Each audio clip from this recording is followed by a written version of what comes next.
always in a hurry, but going nowhere. That should be the national slogan for India. It sounds harsh.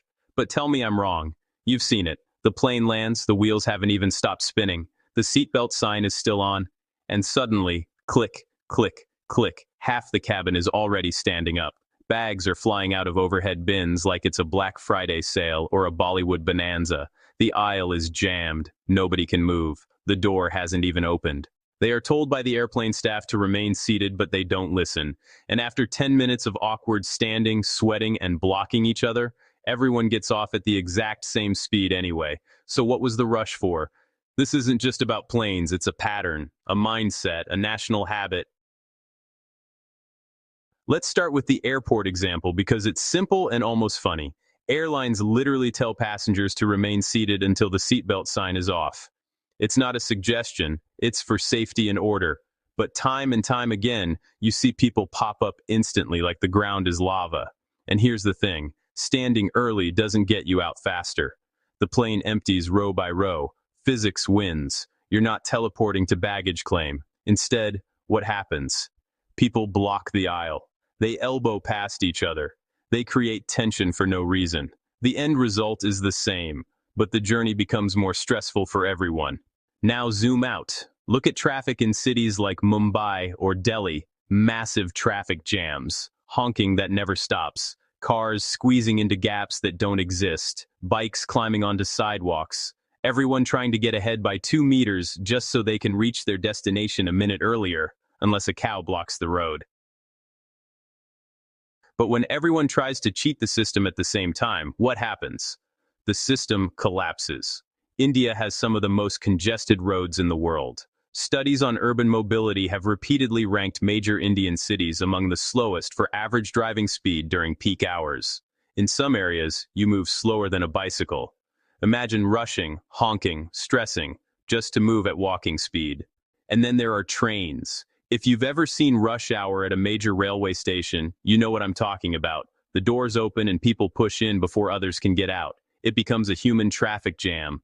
Everyone wants to be first. Nobody wants to wait 5 seconds. But they're all going to the same office, the same market, the same toilet, the same place. This rush first, think later behavior doesn't just stay inside the country. You see it among tourists and immigrants too. There have been countless viral clips of chaotic boarding lines, crowding at buffet tables, rushing to grab seats, arguing over small advantages. Now, to be clear, this isn't about attacking anyone. Every country has bad behavior, but when a pattern shows up again and again, it's worth asking why. Why is there this constant urgency?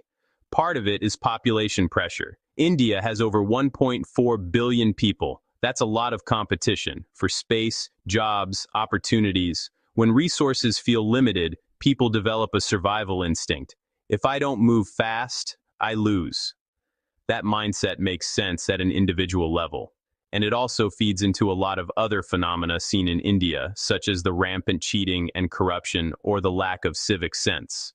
But when everyone thinks that way at the same time, it creates chaos. It's like a classroom where everyone tries to speak at once because they're afraid of not being heard. What's the end result? Nobody is heard.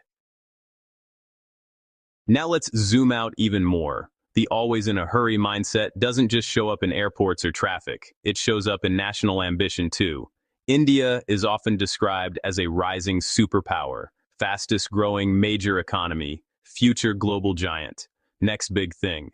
And yes, there are real achievements. A growing tech sector, a large diaspora, major companies expanding globally, ambitious space missions, big infrastructure projects even though lots of them fail.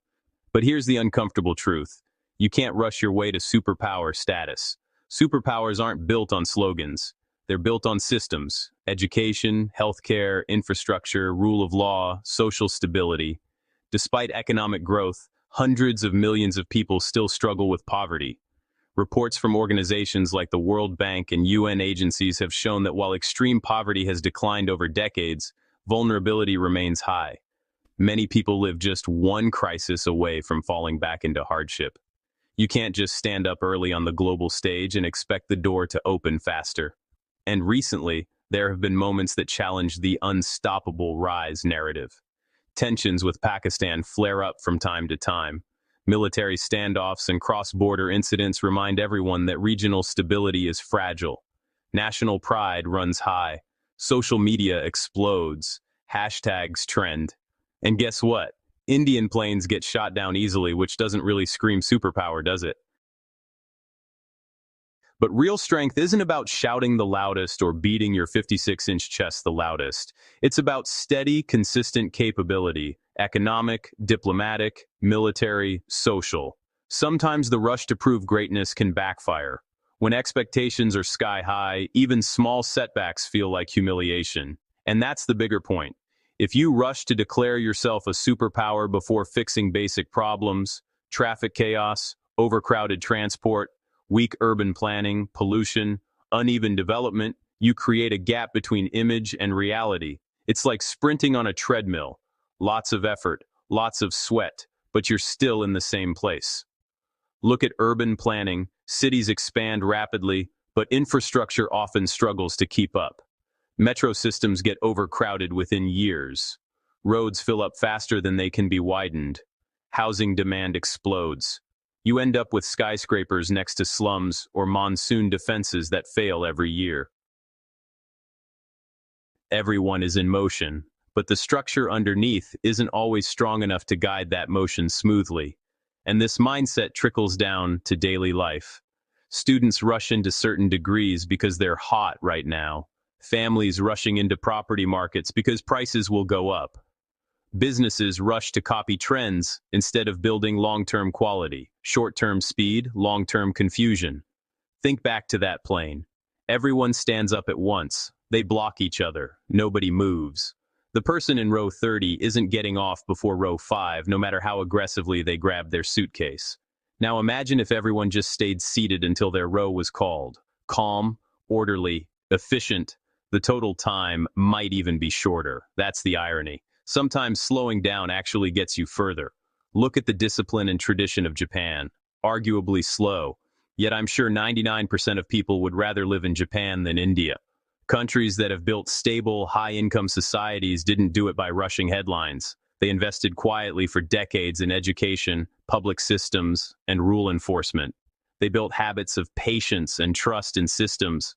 If you don't trust the system, you rush. You cut lines, you grab space, you try to get ahead because you assume the structure won't protect your place. So, maybe the real issue isn't that people are impatient. Maybe it's that they don't feel secure. If you believe there are enough seats for everyone, you don't fight for one.